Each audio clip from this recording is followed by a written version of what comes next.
Today I'm going to talk a little bit, a recap on a talk I gave on Madalena's legacy program for the Master Hsuan Hua.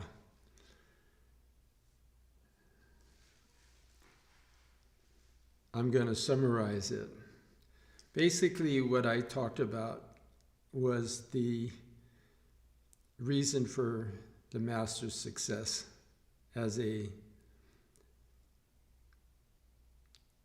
transmitter of the Dharma throughout the world, to spread the Buddha Dharma, and not just the Buddha Dharma, but being a good human being and being productive and using one's life wisely. So his teaching was not confined to Buddhism at all. It was basically how to live up to yourself and your ideals, because everybody wants to be happy, everyone wants to make others happy, and everyone wants to be healthy and free of suffering. And somehow we often don't live up to our own aspirations and our own ideals. And the Master's main message was how to do that. And the reason he was so successful can be boiled down into two aspects of his life that he lived. One is renunciation, and the other is momentum. And by renunciation, everyone knows what I mean. Momentum may not be so clear. That's what I'll spend most of my time talking about. Let's go through renunciation really quickly so that we can concentrate on momentum.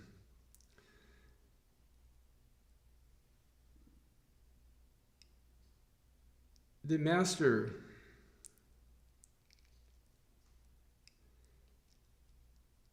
lived very poorly,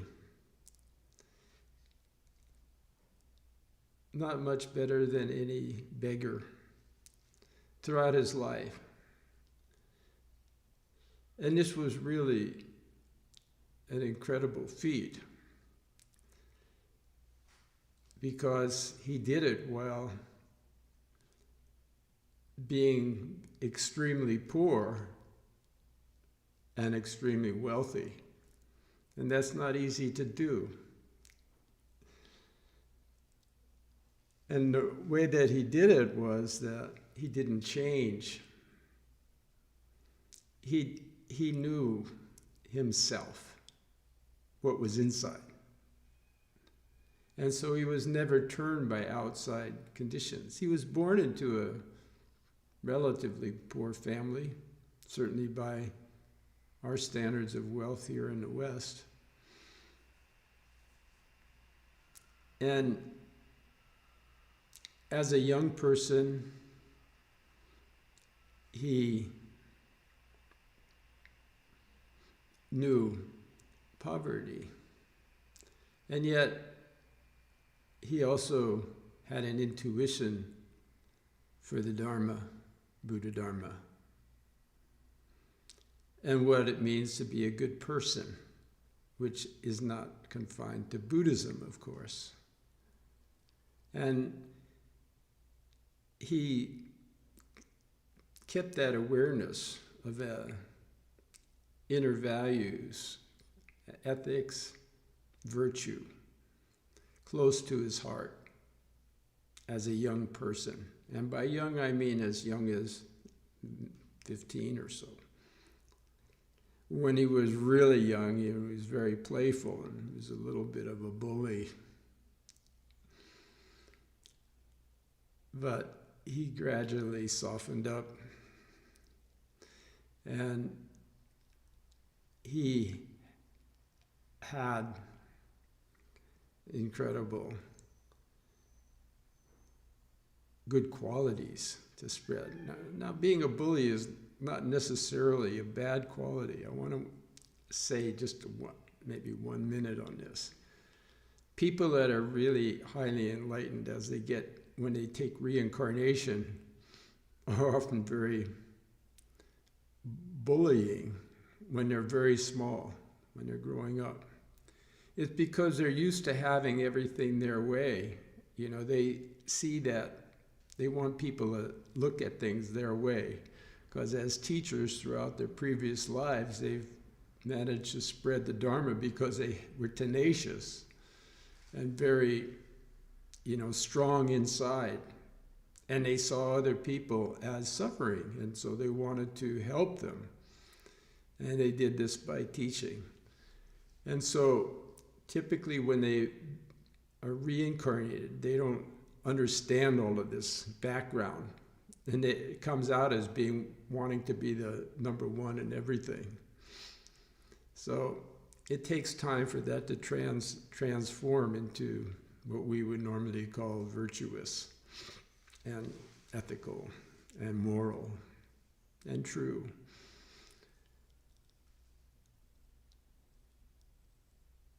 So the master, he had, despite his poverty, he organized a school for young kids, teaching morals and virtue ethics as a very young, teenager, early teens. And he begged for food later on after he left home and went about. He begged for food as a monk. He became a monk and begged like everyone else does. He didn't have any more than a couple of robes, no home. And he wandered throughout China, receiving teachings. And during the persecution of Buddhists in China, he walked from Manchuria to Hong Kong and undergoing tremendous hardship, which was imposed by his poverty and the political situation. And he arrived in Hong Kong, and he was very active, trying to find ways to help people. So he wanted to help himself, and he saw the means to do that was helping others. And this was the theme throughout his life. And he did it with meager means. He built a monastery mostly with his bare hands in Hong Kong. And he never asked for anything, any help. If ever anyone does that, one finds it's a long time for somebody to help them. But because of the master's vows, he didn't ask for help. Maybe begging, and that was it for his food. But as we practice that, it becomes known that that's our practice, and it attracts admiration from others. And over many years and decades, the master way of not being self-seeking did eventually attract a lot of wealth. A great amount of wealth, enough to establish monasteries throughout the world, teaching institutions, translation institutions, and so forth. And basically have whatever he wanted. But he never forgot himself. And so, although great wealth was all around him, he still lived like a renunciate. I never saw him with anything. And 10 years I was with the Master. I was with him when the growth began. And I never saw him have anything, not even a phone, cell phone or computer, or any kind of gadget. He had his handkerchief and his shoulder bag. That's all I ever saw him with. Of course, his robes and so forth, shoes. And he was always happy. And he probably knew it was because he wasn't indulging himself in externals, which would distract from the fact that the happiness comes from within all the time, which was what he was preaching to everyone else. So basically, we can just summarize and say that the Master's renunciation was not really imposed anymore as it was when he was younger, but it was a wise decision, a wise way of being, because he knew that if he did not renounce what was outside, he would lose the wealth he found inside in his realization. So that kind of summarizes what I mean by the Master's renunciation. And of course that teaches, when one embraces that throughout one's life, it's a message, you know. It's a teaching in itself, that material seeking is not really, it creates duality from seeking to know oneself. So this is no secret. Christ taught this, and all the great masters have taught that.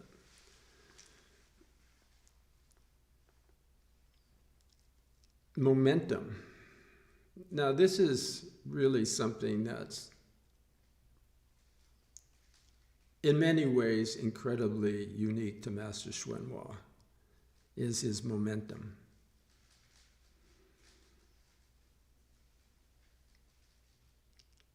He taught relentlessly throughout his lifetime.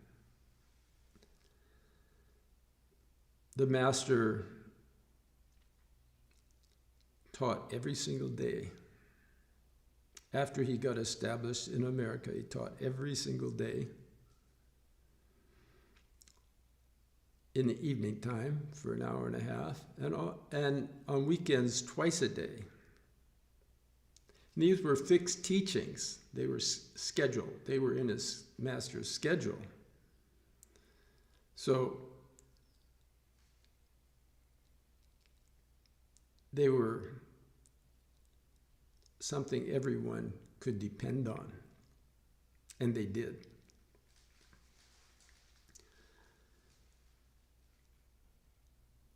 In addition to his regular teachings, he of course gave various classes in Chinese, poetry, and so forth, in his spare time and on the whim.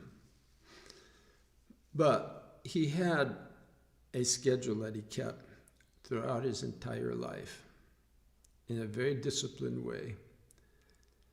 Now, the only teacher in history that I know of that has ever taught that way is the Buddha himself, who taught for 49 years every single day, walking the dusty plains of Bihar, India.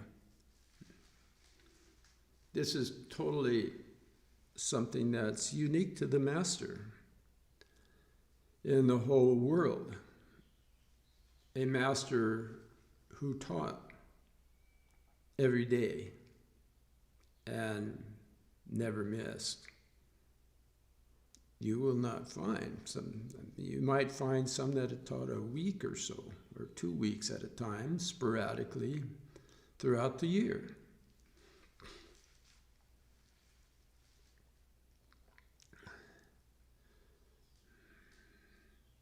So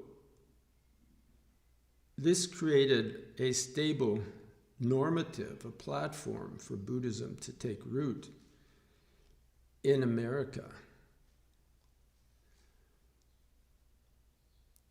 a norm is so important for foundation building. It's a normative is something everybody can depend on, not just you. So the inner base that the master had, he recreated out in the world, out in society, various countries too, but primarily in America.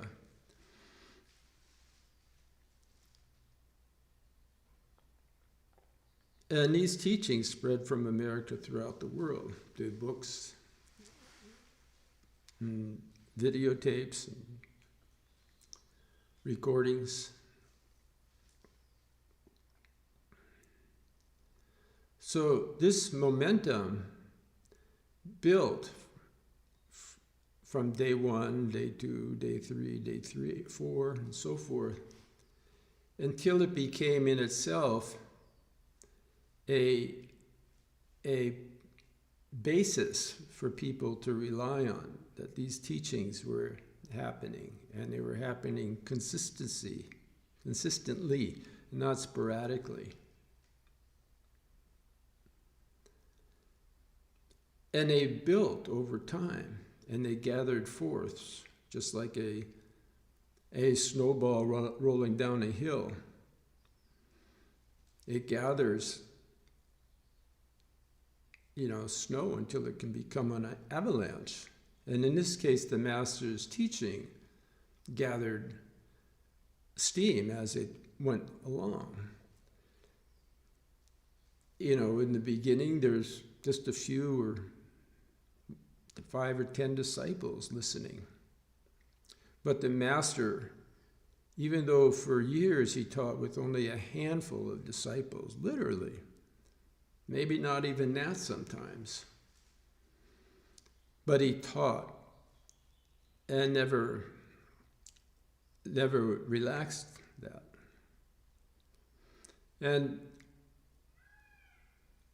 after a while, after anyone's patience would have long ago given up,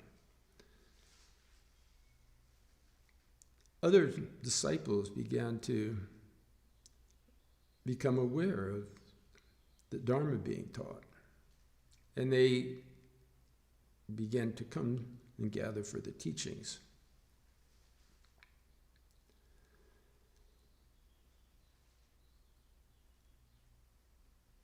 And depend on the teachings. And after a time, just like the snow gathers when it's rolling down the hill into an avalanche, there became many, many hundreds, maybe hundreds of thousands of disciples, all thirsty to hear the Dharma. Now, of course, they couldn't all fit in one place, but they listened to the teachings, read the teachings. They came at different times to get the master's blessings, to hear the master in person, and then go back to their homes. So although he never had thousands of disciples around him, he always had them spread out. And all the thousands and people would come to see him at different times. And they too would go and spread the Dharma by their example. And some had classes of their own.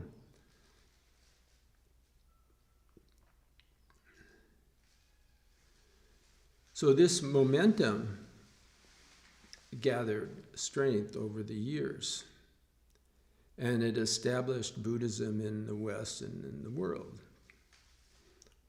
What's called Orthodox Buddhism, but I don't like that phrase because all Buddhism is orthodox. And what isn't orthodox isn't Buddhism. The Buddha taught orthodox Dharma, in other words.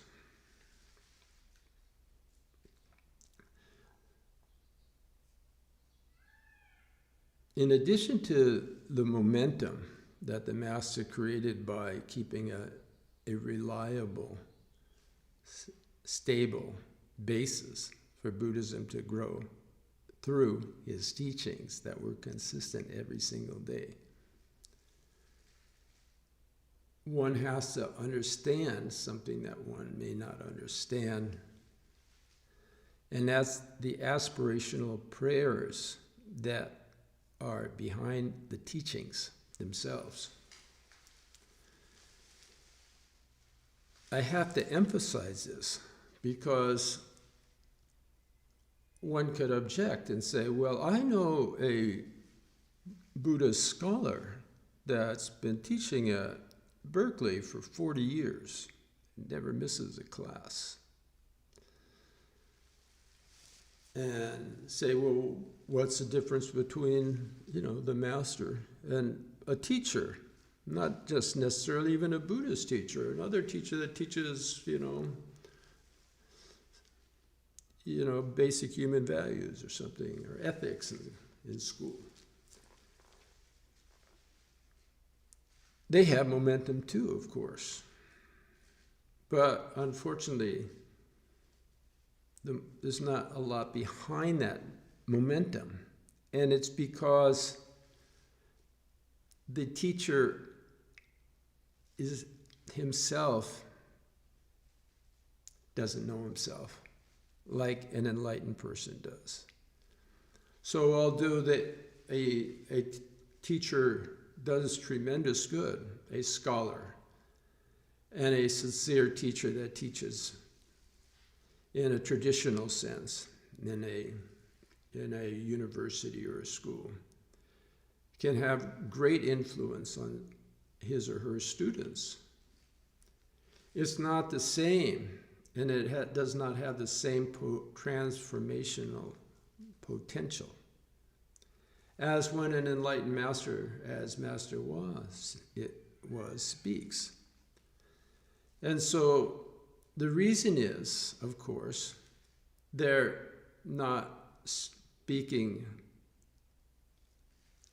third person about what someone else experienced, testimony. They're not speaking from testimony, which is basic what every teacher does.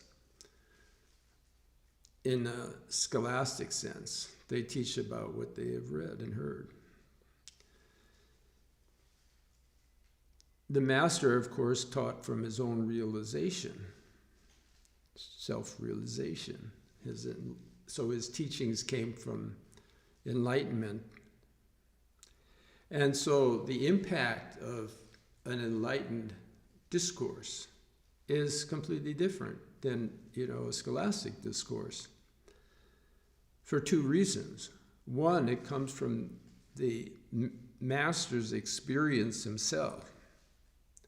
Even though he may say the identical words, and the words might not be different from those of the scholar, the impact is very different because it's a mind seal. It's a transmission from teacher to disciple or a student. When a master who has realized the truth imparts it on his student. There's nothing that can compare with that because that's the nature of the mind. And when an enlightened mind speaks, he speaks to the enlightened mind in every individual, because every individual has an enlightened mind, is enlightened, but it's covered up. And the master can touch a chord through his realization into our own enlightened mind, so it comes out of obscuration and sleep. So that's why it's called mind-to-mind seal. You don't have to be enlightened to receive a mind-to-mind seal. One person has to be enlightened, but even ourselves as unenlightened beings can receive a mind seal transmission. And we can't even avoid it if we wanted to. If we're listening to an enlightened master, he's going to touch a chord in our hearts that is there, cannot be denied. So that's the one reason that the Master's momentum was so powerful. The other reason is that's not very well known either, why the momentum is so great in an enlightened master, and maybe a scholar does this outwardly the same thing, doesn't have the same momentum. The other reason is, aside from their inherent enlightenment that's there, the other reason is that teachers, great teachers that have realized a way, are capable of making very powerful aspirational prayers. And they do every single time they teach. And what are these prayers? Well, I'm going to tell you. I'll give you an example. I heard a very great master give a teaching once, not very long ago, about 4 years ago. And before the transmission, the mind-to-mind sealed transmission, he was speaking very openly and in a very uncontrived way, and communicating to his audiences his day, his morning before the teaching. And he said that he prayed for 4 hours before he came to teach. He sat in meditation until he identified with the deity that he was giving a transmission, a mind seal concerning a teaching. In this case, it was a teaching of Kala Chakra. And he identified with the deity so completely he didn't know himself anymore until he came out of meditation. And there are many different kinds of teachings. And the Master Hsuan Hua, I prayed for his disciples and made aspirational prayers that go very deep into the enlightened nature of the Master. And in their samadhis, they identify with the source of the teaching, and they realize it very, very deeply. And in their prayers, before they give a teaching, they pray that they are blessed, that their words are blessed through their own understanding and own realization. So, the Master certainly must have identified with Avalokiteshvara, Kristagarbha, Vajrapani, the Buddha, and many other Buddhas.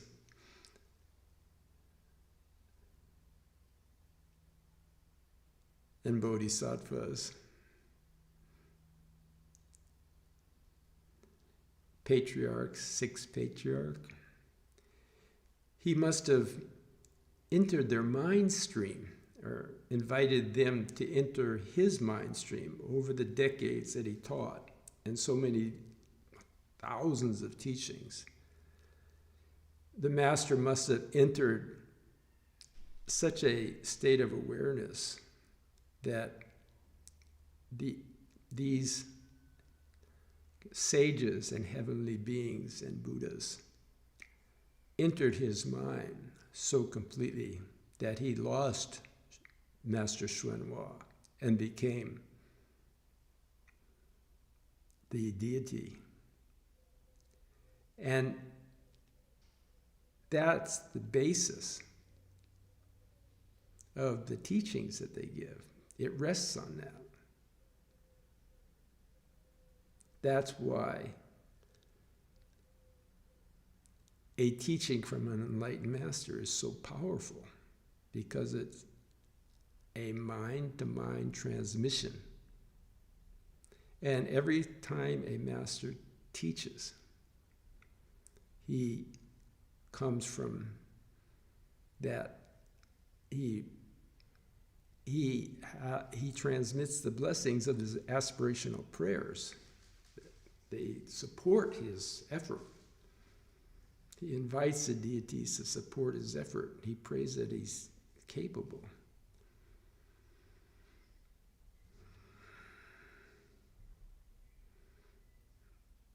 So,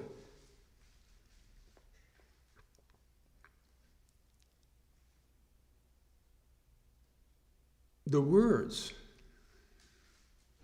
even if after they've long been spoken, whether they be in books or audio tapes or videotapes of the Master, carry that enlightened vitality. Just like the Buddha's words carry enlightened vitality now, 2,500 years after the Buddha's passing. And other great sages too. So, renunciation and momentum and aspirational prayers. That's the secret of Master Hsuan Hua's success.